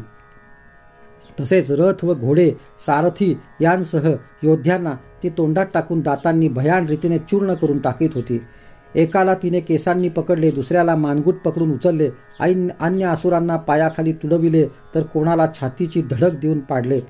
तसेच त्या दैत्यांनी फेकलेली शस्त्रे व मोठमोठी अस्त्रे तिने तोंडात टाकून दातांनी चुरडून टाकली.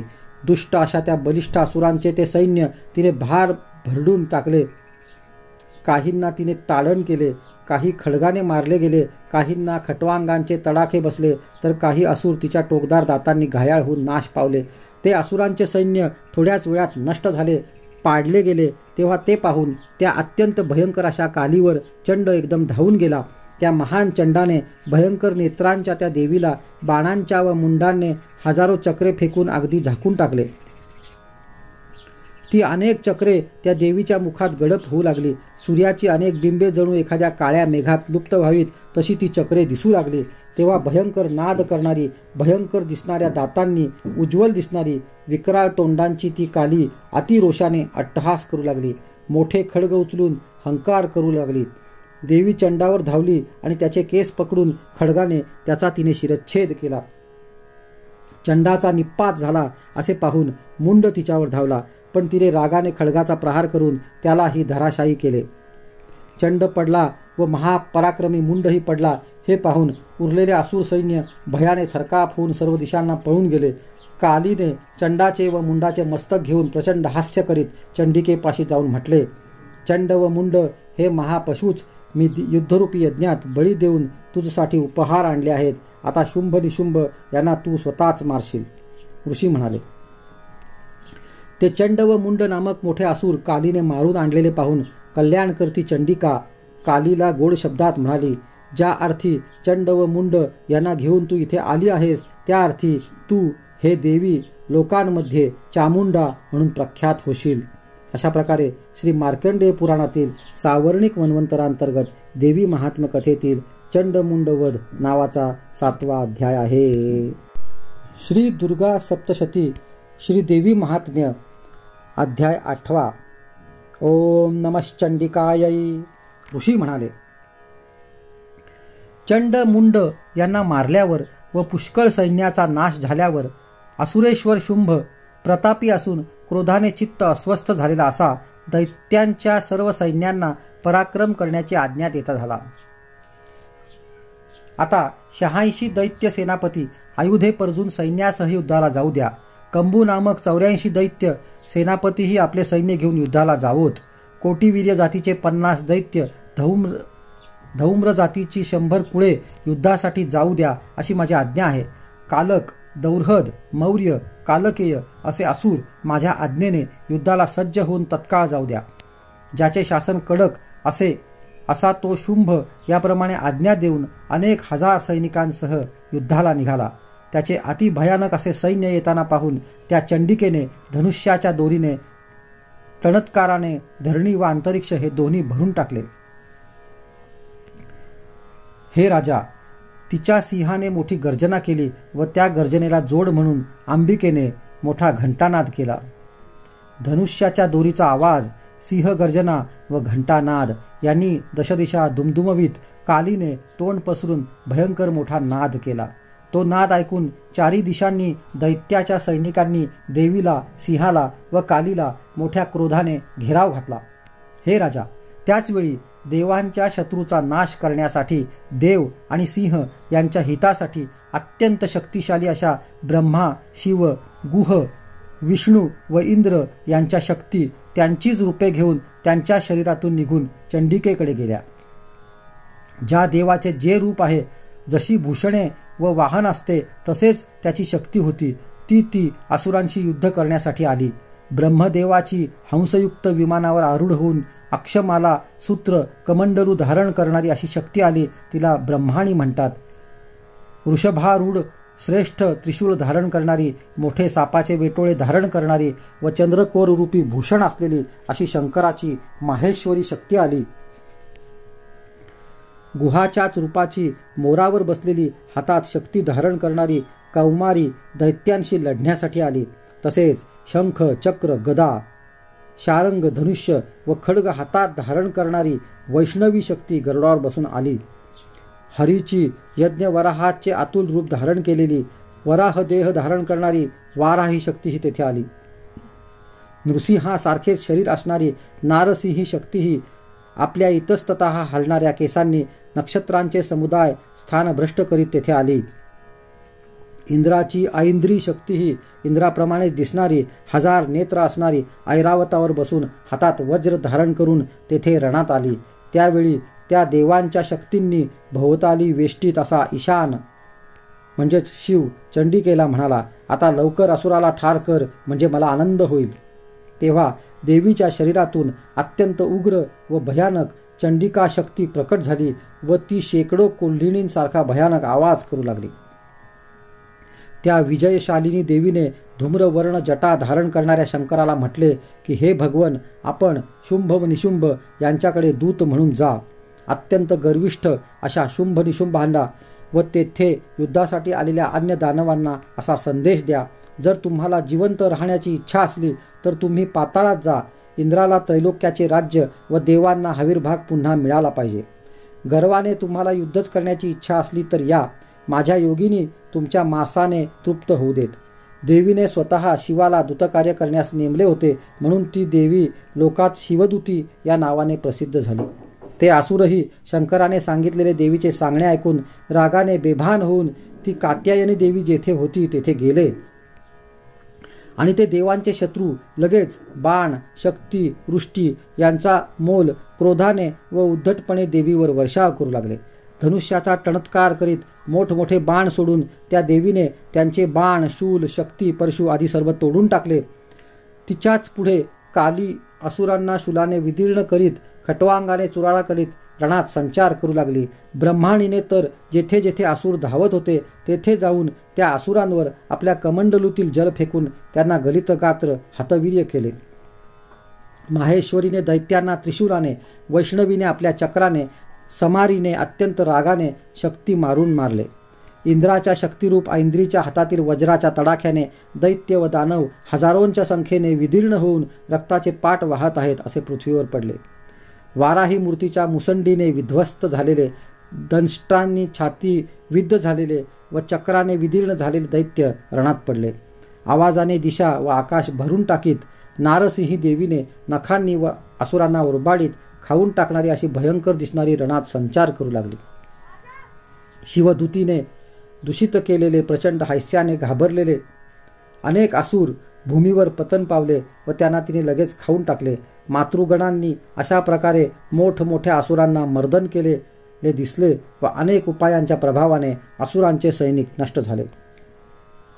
मातृगणांकडून मार खाऊन पळत असलेले दैत्य पाहून महान असुर रक्तबीज हा रागाने युद्धासाठी आला. त्याच्या शरीरातील रक्ताचा बिंदू भूमीवर पडला की त्याच्यासारखाच दुसरा रक्तबीज असुर उत्पन्न होत होता. इंद्रशक्ती ऐंद्री हिच्याबरोबर तो महान असुर गदा घेऊन लढू लागला. त्यावेळी ऐंद्रीने स्वतःच्या वज्राने त्याच्यावर प्रहार केला. वज्राचा घाव पडल्याबरोबर त्याचे पुष्कळ रक्त सांडले व त्याच्यातून त्याच्या एवढेच पराक्रमी त्याच्याच रूपाचे असुर निर्माण झाले. जेवढे रक्तबिंदू त्याच्या शरीरातून पडले तेवढे तत्समान बल व पराक्रम असणारे पुरुष उत्पन्न झाले. ते रक्तोत्पन्न पुरुषही अतिशय उग्र शस्त्रांच्या आघातांनी भीषण असे युद्ध त्या मातृकांशी करू लागले. पुन्हा जेव्हा रक्तबीजाच्या मस्तकावर वज्राचा घाव पडला तेव्हा रक्त वाहिले व त्यातून सहस्त्रावधी पुरुष उत्पन्न झाले. वैष्णवी शक्तीने युद्धात त्या रक्तबीजावर एक चक्र फेकले व ऐंद्री शक्तीने त्या असुरावर गदेचा प्रहार केला. वैष्णवीच्या चक्राचा घाव बसून रक्त वाहू लागले तेव्हा त्या रक्तातून उत्पन्न झालेल्या रक्तबीजांनी सर्व जगच भरून गेले. त्या रक्तबीजावर कौमारीने शक्तीने, वाराहीने खड्गाने व माहेश्वरीने त्रिशूलाने प्रहार केले. त्या महान असुर रक्तबीजानेही क्रोधाने सर्व मातृका गणांवर वेगवेगळे गदेचे प्रहार केले. शक्ती, शूल आदींनी आहत झालेल्या त्याच्या शरीरातून जे रक्ताचे प्रवाह निघाले त्यातून शतावधी असुर उत्पन्न झाले. या असुर रक्तातून उत्पन्न झालेल्या असुरांनी सर्व जग भरून गेले. तेव्हा देवांना फारच भय वाटू लागले. त्या भयग्रस्त विषण्ण देवांना पाहून चंडिका तत्काळ कालीला म्हणाली, हे चामुंडे, तोंड विस्तीर्ण कर. माझ्या शस्त्राच्या घावांनी वाहणाऱ्या रक्तबिंदुरूप महान असुरांना वेगाने तुझ्या वाचलेल्या तोंडात टाक. त्या उत्पन्न होणाऱ्या महान असुरांना खाऊन टाकीत रणांगणात सर्वत्र फिर. त्याने रक्तहीन दैत्य क्षय पावेल. तू त्यांना खाऊन टाकलेस की नवीन राक्षस उत्पन्न होणार नाहीत असे म्हणून त्या देवीने रक्तबीजावर शूल मारला. कालीने रक्तबीजाचे रक्त आपल्या मुखात वरच्यावर घेतले. तोच त्याने गदेने त्या रणात चंडिकेवर प्रहार केला. पण त्या गदाघाताने तिला थोडीसुद्धा वेदना झाली नाही. त्याच्या देहातून मात्र आहत झाल्यामुळे पुष्कळ रक्त वाहिले. जे मोठे असुर रक्तपातातून उत्पन्न होत होते ते जेथ तेथे चामुंडा स्वतःच्या मुखात घालून खात होती. त्या इतर रक्तबीज असुरांना चामुंडेने खाल्ले व त्या मूळ रक्तबीजाचे रक्तही तिने प्राशन केले आणि शूल, वज्र, बाण व तलवारी वृष्टी यांनी चामुंडेने ज्याचे रक्त प्राशन केले आहे अशा रक्तबीजाला मारले. तो अनेक शस्त्रांनी मार बसलेला असुर धराशायी झाला. हे राजा, तो मोठा असुर रक्तबीज रक्तहीन झाला. हे राजा, त्यावेळी देवांना फारच हर्ष झाला. या देवांच्या शरीरातून निर्माण झालेला मातृकांचा समुदाय वारंवार मदोन्मत्त होऊन नाचू लागला. असा श्री मार्कंडेय पुराणातील सावर्णिक मन्वंतरांतर्गत देवी महात्म्य कथेतील रक्तबीजवध नावाचा 8वा अध्याय आहे. श्री दुर्गा सप्तशती श्री देवी महात्म्य अध्याय 9. राजा म्हणाला, भगवन, आपण रक्तबीज वधासंबंधीचे हे देवीचे चरित्र व महात्म्य फारच चमत्कारपूर्ण असे सांगितले आहे. रक्तबीजाचा निपात झाल्यावर शुंभ व अत्यंत क्रुद्ध झालेला निशुंभ यांनी काय पराक्रम केला तो मला पुढे ऐकण्याची इच्छा आहे. ऋषी म्हणाले, रक्तबीज पडला व अन्य असुरही रणात मरण पावले तेव्हा शुंभ व निशुंभ यांना अत्यंत क्रोध आला. आपले विशाल सैन्य मरण पावत आहे असे पाहून निशुंभ रागाने व्याप्त होऊन मुख्य असुर सेना घेऊन देवीवर धावला. त्याच्या पुढे मागे व आजूबाजूस महादैत्य दात ओठ चावून क्रोधाने देवीला मारण्यासाठी धावले. शुंभ हा महावीर राक्षसही मातृकांशी युद्ध करून अत्यंत रागाने चंडिकेला मारण्यासाठी आला. तेव्हा मेघांचा वर्षाव व्हावा त्याप्रमाणे शरवर्षाव करणाऱ्या त्या शुंभ निशुंभांचे देवीबरोबर फार घनघोर युद्ध झाले. त्यांनी फेकलेल्या बाणांचे देवी चंडिकेने स्वतःच्या शरांनी तुकडे केले व त्या दोघा असुरश्रेष्ठाच्या शरीरांवर शस्त्रांचा मारा करून तिने त्यांना त्रस्त केले. निशुंभाने तीक्ष्ण खड्ग व तेजस्वी ढाल घेऊन देवीचे उत्तम वाहन जो सिंह त्यावर प्रहार केला. आपल्या वाहनावर प्रहार होताच देवीने बाणाने त्या निशुंभाचे खड्ग व 8 चंद्र लावलेली त्याची ढाल तोडून टाकली. त्या असुराने ढाल व खड्ग तुटताच देवीवर एक शक्ती फेकली. ती येत असतानाच देवीने तिचे चक्राने 2 तुकडे केले. क्रोधाने फुत्कार टाकीत निशुंभ दानवाने मग शूल घेतला व तो शूलाचा प्रहार होणार तोच केवळ मुष्टी प्रहार करून देवीने त्याचे चूर्ण केले. तोच त्याने गदा हाती घेऊन चंडिकेवर मारली, पण देवीने मारलेल्या त्रिशूलाने ती भग्न होऊन जळून भस्मसात झाली. तेव्हा तो दैत्य श्रेष्ठ हाती परशु घेऊन येत होता त्याला अनेक बाणांनी मारून देवीने भूमीवर पाडले. महापराक्रमी बंधू निशुंभाला रणात पडलेला पाहताच शुंभ क्रोधाने अंबिकेला मारण्यास धावून गेला. रथात बसलेल्या त्याने 8 हातात फार मोठी आयुधे धारण केली होती. त्याने संपूर्ण आकाशात त्यामुळे एक विचित्र तेजस पसरले होते. त्याला धावून येताना पाहून देवीने शंखनाद केला. तसेच धनुष्याच्या दोरीचा टणत्कार केला. त्याचा ध्वनी पार कर्कश व सहन न होणारा होता. सर्व दैत्य सेनेचे तेज व धैर्य नष्ट करणाऱ्या अशा आपल्या घंटानादाने तिने 10 दिशा दणाणून टाकल्या. तसेच त्यावेळी महान हत्तींचा मदहरण करणारी त्यांना भिवविणारी अशी भयंकर गर्जना करून सिंहानेही पृथ्वी आकाश व 10 दिशा दुमदुमून टाकल्या. तेव्हा कालीने आकाशात उडी मारून भूमीवर हाताच्या आघातांनी मोठा आवाज केला. त्या आवाजात आधीचे सर्व ध्वनी लुप्त झाले. शिवदूतीने फारच विकट असा अट्टहास केला. त्या हास्यध्वनींनी सर्व असुर संत्रस्त झाले व शुंभ तर फारच संतप्त झाला. हे दुरात्म्या, थांब थांब अशी जेव्हा अंबिकेने गर्जना केली तेव्हा आकाशातील देवांनी तिचा जय जयकार केला. शुंभाने ज्वालांनी अतिभयंकर अशी दिसणारी जी शक्ती फेकली ती अग्नीच्या शिखरासारखी शक्ती देवीने मोठ्या उल्कापाताने निष्प्रभ केली. सिंहाच्या गर्जनेने तिन्ही लोकांचे अंतरंग व्याप्त झाले व हे राजा, घोर अशा त्या वज्रपातासारख्या ध्वनीने इतर नाद लोपून गेले. शुंभाने फेकलेल्या बाणांना देवीने व देवीने फेकलेल्या बाणांना शुंभाने तोडले. असे शेकडो हजारो बाण पडले. तेव्हा ती क्रुद्ध झालेली चंडिका त्यावर शूलाने प्रहार करती झाली व तो गाव बसताच तो निशुंभ मूर्छित होऊन भूमीवर पडला. काही वेळातच पुन्हा शुद्धीत येऊन निशुंभाने धनुष्यबाण सज्ज करून कालीला व सिंहाला बाणांनी विद्ध केले. त्यानंतर त्या दैत्य राजाला 10,000 हात निघाले. व त्यांनी सोडलेल्या चक्रांनी त्या दैत्याने चंडिकेला झाकून टाकले. त्यावेळी कठीण आपत्तींचाही नाश करणाऱ्या क्रुद्ध दुर्गा भगवतीने ती चक्रे आपल्या बाणांनी तोडून टाकली व शुंभाचे बाणही तोडून टाकले. तेव्हा निशुंभ वेगाने गदा घेऊन दैत्य सेनेसह चंडिकेवर तिला मारण्यासाठी धावत आला. तो धावून येत आहे तेवढ्यातच चंडिकेने तीक्ष्ण खड्गाने त्याची गदा छेदून टाकली, पण तत्काळ त्याने शूल हाती घेतला. चंडिकेने त्या देवशत्रू निशुंभाला शूल हाती धरून येताना पाहून आपल्या वेगवान शूलाने हृदयाचंच विद्ध केले. शूलाने भिन्न झालेल्या त्याच्या हृदयातून महाबलवान महावीर असा दुसरा पुरुष थांब थांब असे म्हणत बाहेर पडला. तो बाहेर पडत असतानाच देवीने मोठ्याने सशब्द हास्य करीत त्याचा खड्गाने शिरच्छेद केला. तेव्हा तो भूमीवर पडला.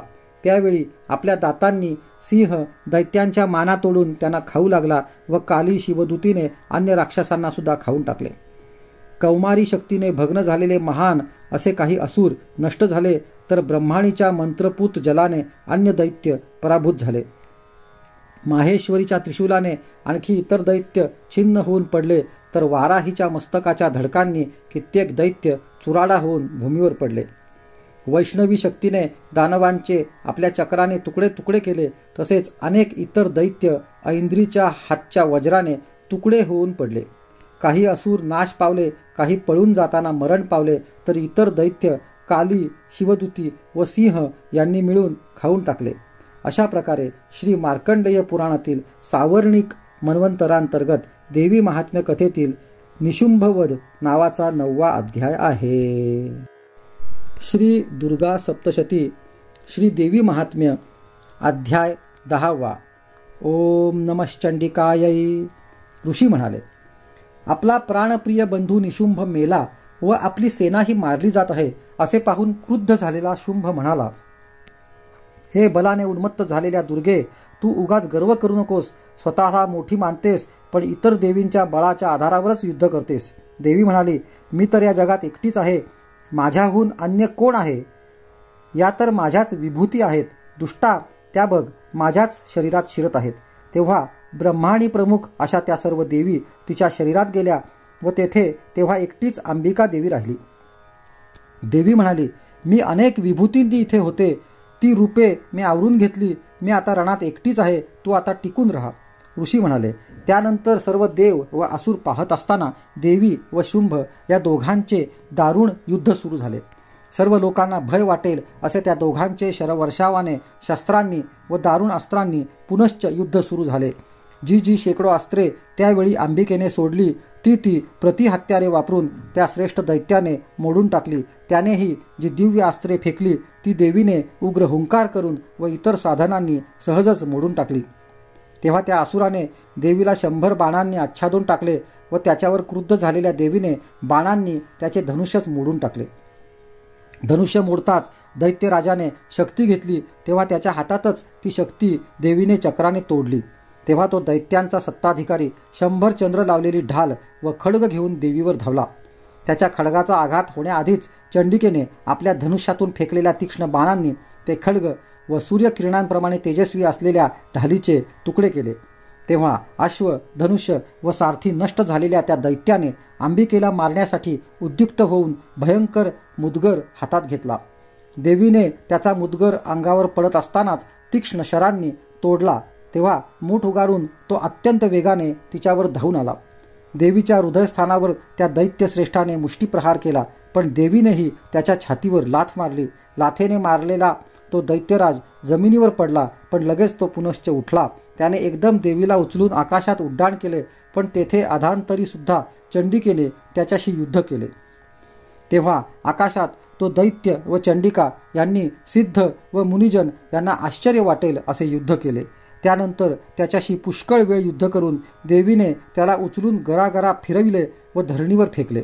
जमिनीवर पडला तरी तो दुष्टात्मा चंडिकेला ठार मारण्यासाठी मूठ उगारून पुन्हा धावला. सर्व दैत्य लोकांचा ईश्वर असा तो येत आहे असे पाहून त्यावर शूल मारून त्याला देवीने भूमीवर पाडले. देवीच्या शूलाच्या टोकाने क्षत झालेला तो गतप्राण होऊन पृथ्वीवर पडला. त्यावेळी सागर, द्वीपे व पर्वत यांसह पृथ्वी कंपायमान झाली. तो दुरात्मा मेला तेव्हा सर्व जग प्रसन्न झाले. त्याला स्वास्थ्य लाभले व आकाशही निर्मल झाले. पूर्वी जे उत्पात करणारे उल्कांसहित मेघ भरलेले होते ते शांत झाले. सरिताही तो दैत्य पाडला गेल्यावर न अडता सरळ मार्गाने वाहू लागल्या. तेव्हा तो राक्षस मेल्याने देवसमुदायांची मने हर्षयुक्त झाली व गंधर्वही ललित रसयुक्त गायन करू लागले आणि इतर गंधर्व वाद्ये वाजवू लागले. अप्सरांचे समुदाय नृत्य करू लागले. वायू सुगंधी वाहू लागला व सूर्यप्रकाश स्वच्छ पडू लागला. अग्नी शांत सौम्यपणे प्रदीप्त होऊ लागले व दिग्गजांचे आवाजही शांत झाले. या प्रकारे श्री मार्कंडेय पुराणातील सावर्णिक मन्वंतरांतर्गत देवी महात्म्यातील शुंभवध नावाचा 10वा अध्याय आहे. श्री दुर्गा सप्तशती श्री देवी महात्म्य अध्याय 11. ओम नमश्चंडिकायै. ऋषी म्हणाले, देवीकडून दैत्यराज शुंभ मारला गेल्यावर इंद्रादी देवांनी अग्नीला पुढे करून त्या कात्यायनी देवीची स्तुती करण्यास प्रारंभ केला. इष्ट गोष्ट घडल्यामुळे त्यांची मुखकमले प्रफुल्लित दिसत होती व त्यांच्या प्रकाशाने दिशाही चमकत होत्या. देव म्हणाले, शरणागताची पीडा हरण करणाऱ्या देवी, आमच्यावर प्रसन्न हो. संपूर्ण जगताच्या माते, तू प्रसन्न हो. विश्वेश्वरी, विश्वाचे रक्षण कर. देवी, तूच चराचर जगताची अधीश्वरी आहेस. तू या जगताचा एकमेव आधार आहेस, कारण पृथ्वी ही तूच आहेस. देवी, तुझा पराक्रम कोणालाही ओलांडता येणार नाही. जलरूपाने स्थित राहून तू सर्व जगाला तृप्त करीत आहेस. अनंत बलाने युक्त अशी वैष्णवी देवी तूच आहेस. तूच या विश्वाला कारण होणारी परामाता आहेस. देवी, तू या सर्व जगाला मोहित केले आहेस. तू प्रसन्न झालीस तर या पृथ्वीवरच मोक्ष प्राप्त करून देतेस. हे देवी, सर्व विद्या या तुझीच भिन्न भिन्न रूपे असून जगातील सर्व स्त्रिया तुझ्याच मूर्ती आहेत.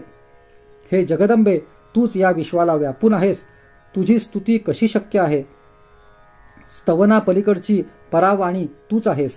तू सर्व भूतांचे रूप असून तूच स्वर्ग किंवा मुक्ती देणारी आहेस. म्हणून आम्ही अशी स्तुती करतो की तुझी स्तुती करण्यास वेदांनाही कुठे शक्ती आहे.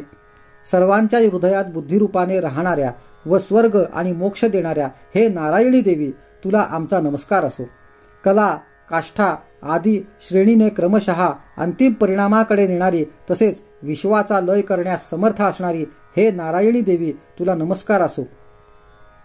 नारायणी, तू सर्व मंगल प्रदान करणारी मंगलमयी आहेस. तू कल्याणकारिणी, सर्व पुरुषार्थ साधून देणारी, शरणागत वत्सल 3 नेत्र असलेली आहेस. हे गौरी, तुला नमस्कार असो. सृष्टीची उत्पत्ती, पालन व संहार यांची शक्तिरूप सनातन अशी ही देवी, तिन्ही गुणांचे आश्रयस्थान व गुणमय अशा हे नारायणी, तुला नमस्कार असो. शरण आलेल्या दीन व पीडित लोकांचे रक्षण करण्यात तू निपुण आहेस. सर्वांची पीडा दूर करणाऱ्या हे देवी नारायणी, तुला नमस्कार असो. हे नारायणी, तू ब्रह्माणीचे रूप धारण करतेस, हंसयुक्त विमानात बसतेस व कुशमिश्रित जल शिंपडतेस, तुला नमस्कार असो. तू माहेश्वरी रूपाने त्रिशूल, चंद्र व सूर्य धारण करतेस व महावृषभावर आरूढ होतेस, अशा नारायणी देवी, तुला नमस्कार असो. मोर व कोंबडा यांनी युक्त असणारी तू कौमारी देवी आहेस. तू निष्पाप आहेस. हे नारायणी, तुला नमस्कार असो. शंख, चक्र, गदा, शारंग, धनुष्य अशी श्रेष्ठ आयुधे धारण करणारी वैष्णवी शक्तिरूप नारायणी, तू आमच्यावर प्रसन्न हो. तुला नमस्कार असो. हातात भयानक महाचक्र घेऊन दाढांवर पृथ्वी उचलून धरणारी, वाराही रूप धारण करणारी कल्याणमयी नारायणी, तुला नमस्कार असो. भयंकर उग्र नृसिंह रूप धारण करून दैत्यांचा वध करण्यास उद्युक्त झालेली व त्रिभुवनाचे रक्षण करण्यास तत्पर अशा नारायणी देवी, तुला नमस्कार असो. मस्तकावर किरीट व हातात महान वज्र धारण करणारी, सहस्त्र नेत्रांनी दैदिप्यमान अशी वृत्रासुराचे प्राण हरण करणारी ऐंद्री देवी नारायणी, तुला नमस्कार असो. शिवदूती स्वरूपाने दैत्यांचे मोठे सैन्य नष्ट करणारी, भयंकर रूप धारण करणारी व विकट गर्जना करणारी हे नारायणी देवी, तुला नमस्कार असो. दाढांमुळे फारच विक्राळ मुख दिसणारी, मुंडक्यांची माळ धारण करणारी, मुंड दैत्याचा वध करणारी चामुंडारूपी नारायणी, तुला नमस्कार असो. लक्ष्मी, लज्जा, महाविद्या, श्रद्धा, पुष्टी, स्वधा, ध्रुवा, महारात्री, महान अविद्यारूपी नारायणी, तुला नमस्कार असो.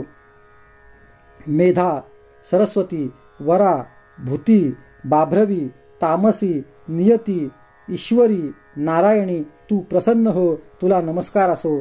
सर्व स्वरूप, सर्वांची ईश्वरी, सर्व प्रकारच्या शक्तींनी संपन्न दिव्य रूपिणी दुर्गादेवी, सर्व भयांपासून आमचे रक्षण कर, तुला नमस्कार असो. हे कात्यायनी, 3 नेत्रांनी सुशोभित असे तुझे सौम्य मुख आमचे सर्व भयांपासून रक्षण करो, तुला नमस्कार असो. भद्रकाली, सर्व असुरांचा संहार करणारा व जालांमुळे भयंकर उग्र दिसणारा तुझ्या त्रिशूल आमचे भीतीपासून रक्षण करो. हे देवी, जी घंटा आपल्या निनादाने सर्व दैत्यांचे तेज हरण करते, ती तुझी दिव्य घंटा आमचे पापांपासून रक्षण करो. ते असे की जशी माता पुत्रांचे पापांपासून रक्षण करते. ज्याला असुरांचा मेद व रक्त लागलेले आहे, असे तुझ्या हातातील उज्ज्वल खड्ग आम्हाला शुभप्रद होवो. चंडिके, तुला आम्ही नमन करतो. देवी, तू प्रसन्न झालीस तर सर्व रोग नष्ट करतेस, पण रागावलीस तर सर्व इष्ट फलांचा नाश करतेस. जे तुला शरण येतात त्यांना संकटे येत नाहीत व तुला शरण आलेले हे लोक दुसऱ्यांना आश्रय देणारे होतात. देवी अंबिके, तू स्वतःचे स्वरूप अनेक विभूतीत विभक्त करून जो आज धर्मद्रोही महादैत्यांचा संहार केला आहेस, ते कार्य दुसरी कोण करू शकणार आहे? विद्यांमध्ये विवेक हाच दीप जात आहे, अशा शास्त्रांमध्ये व वेदांतील महावाक्यात वर्णन केलेले आहे, ते तरी दुसऱ्या कोणाचे आहे? तसेच तुझ्याशिवाय अशी कोणती शक्ती आहे की जी या विश्वाला अज्ञानमय घोर अंधकाराने भरलेल्या ममतारूपी दरीत निरंतर फिरायला लावील? जेथे राक्षस, उग्र विषारी नाग, शैत्रू, दस्यूंचे सैन्य, दावानल व सागर, या ठिकाणी तूच विश्वाचे रक्षण करतेस. हे विश्वाच्या ईश्वरी, तू विश्वाचे परिपालन करतेस. तू विश्वात्मिका आहेस व म्हणून विश्व धारण करतेस. विश्वेश जो शंकर, त्याला तू वंदनीय आहेस व जे लोक तुला भक्तीने प्रणाम करतात ते साऱ्या विश्वाचे आश्रयस्थान होतात. देवी, प्रसन्न हो. ज्याप्रमाणे आता असुरांचा वध करून तू आमचे रक्षण केलेस, तसेच नेहमी आम्हाला शत्रूपासून वाचव. सर्व जगातील पाप नष्ट कर व उत्पात आणि पातके यांपासून उत्पन्न होणारे रोग व महामारी इत्यादी मोठमोठ्या उपद्रवांपासून आमचे रक्षण कर. विश्वाची पीडा दूर करणारी हे देवी, आम्ही तुझ्या पाया पडत आहोत. आमच्यावर प्रसन्न हो. त्रैलोक्यात राहणाऱ्या सर्वांना पूज्य अशा हे देवी सर्व लोकांना वरदान दे. देवी म्हणाली, अहो देवांनो, मी वरदात्री आहे. तुमच्या मनात जी इच्छा आहे तो वर मागा.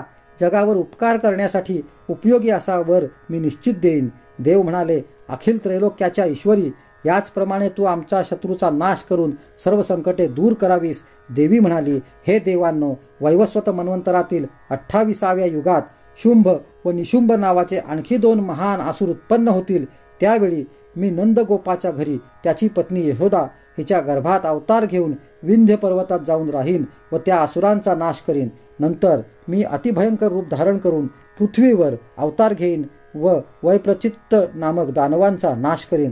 त्या वैप्रचित नामक मोठ्या असुरांना भक्षण करणाऱ्या माझे दात डाळिंबाच्या फुलासारखे लाल होतील. तेव्हा स्वर्गात देव, मृत्युलोकात दानव रक्तदंतिका या नावाने माझी नेहमी स्तुती करतील. नंतर जेव्हा पृथ्वीवर 100 वर्षे पाऊस पडणार नाही, पाणी नाहीसे होईल, तेव्हा मुनी माझी स्तुती करतील व मी अयोनिजा अशी पृथ्वीतून उत्पन्न होईन.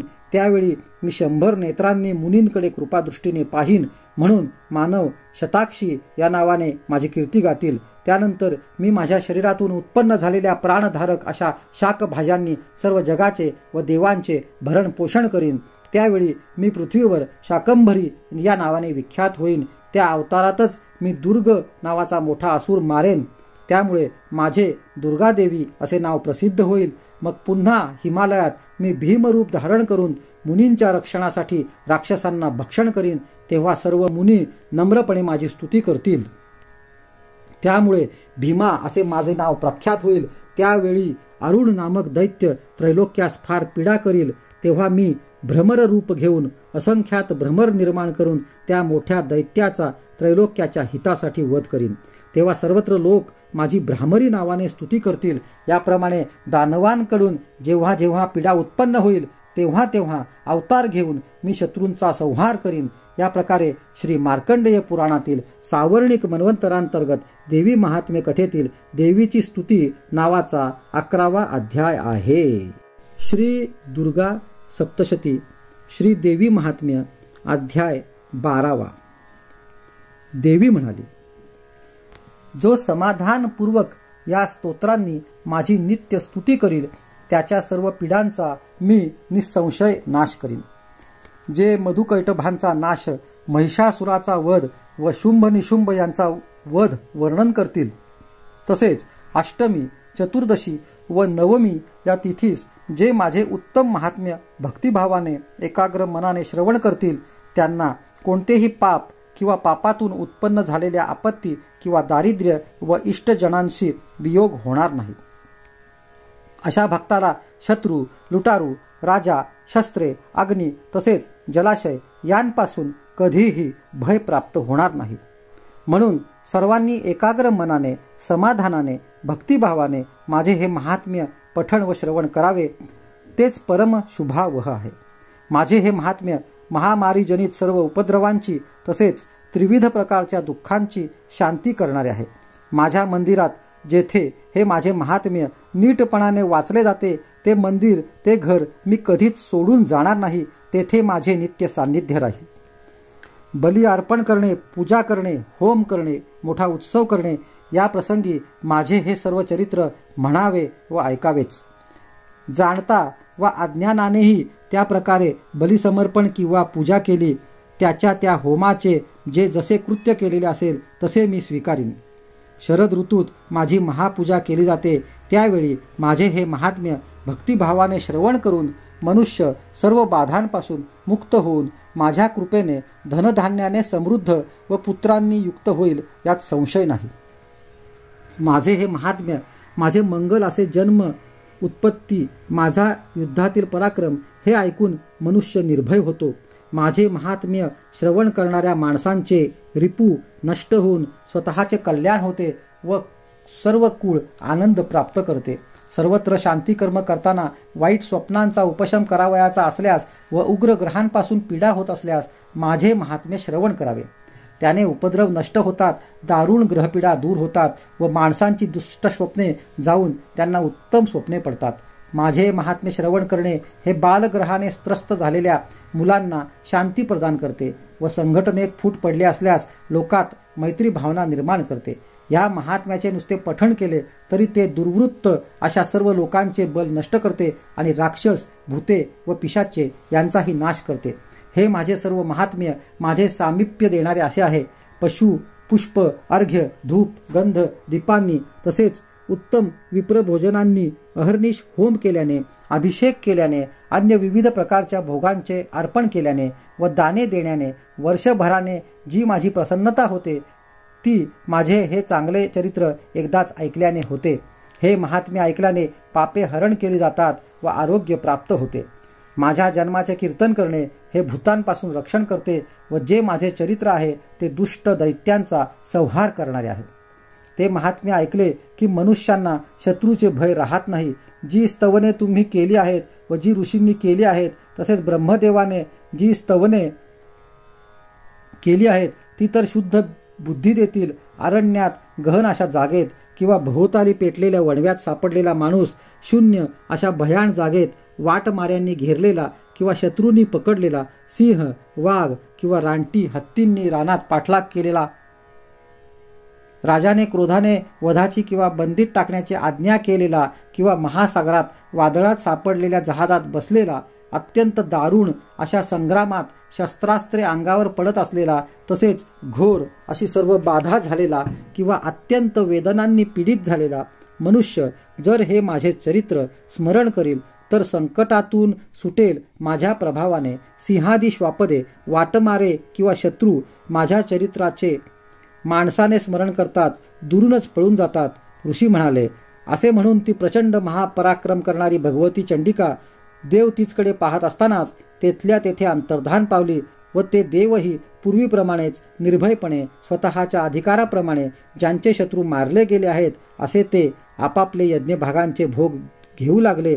दैत्य हे देवांचा शत्रू शुंभ हा युद्धात मारला गेल्यावर, तसेच महाउग्र व अतुलनीय विक्रम करून जगाचा विध्वंस करणारा महाशूर निशुंभही मारला गेल्यावर उरलेले सारे पाताळात परत आले. हे राजा, ती भगवती देवी अशा प्रकारे वारंवार जन्म घेऊन जगाचे पालन करते. तिनेच हे विश्व मोहित होते, तीच हे विश्व निर्माण करते. तिच्या प्रार्थनेने ती तुष्ट होऊन विज्ञान आणि वैभव देते. हे राजा, महाप्रलयाच्या वेळी याच महाकालीकडून महामारीच्या स्वरूपात हे सकल ब्रह्मांड व्यापले जाते. ती स्वतः न जन्मणारी असूनही कधी ती महामारीचे स्वरूप घेते, तर कधी ती सृजन करते. ती सनातन अशी देवी प्राणीमात्रांना टिकवते, जगवते, त्यांचे पालनही करते. मानवांच्या संसारात त्यांच्या घरात लक्ष्मी म्हणून ती वृद्धी देणारी होते. दुर्भिक्षा असताना तीच अलक्ष्मी म्हणून मानवाचा विनाश करण्यासाठी उत्पन्न होते.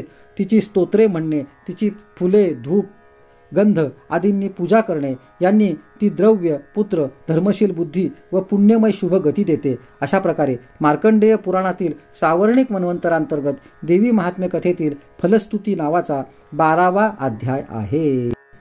श्री दुर्गा सप्तशती श्री देवी महात्म्य अध्याय 13वा. ओम नमश्चंडिकायै. ऋषी म्हणाले, हे राजा, याप्रमाणे मी तुला देवीचे उत्तम महात्म्य सांगितले. जगताला धारण करणाऱ्या या देवीचा असा प्रभाव आहे. तीच विद्या देणारी आहे. भगवान विष्णूच्याच या मायेने तू, हा वैश्य व अन्य विवेकी जनही मोहित केले जातात.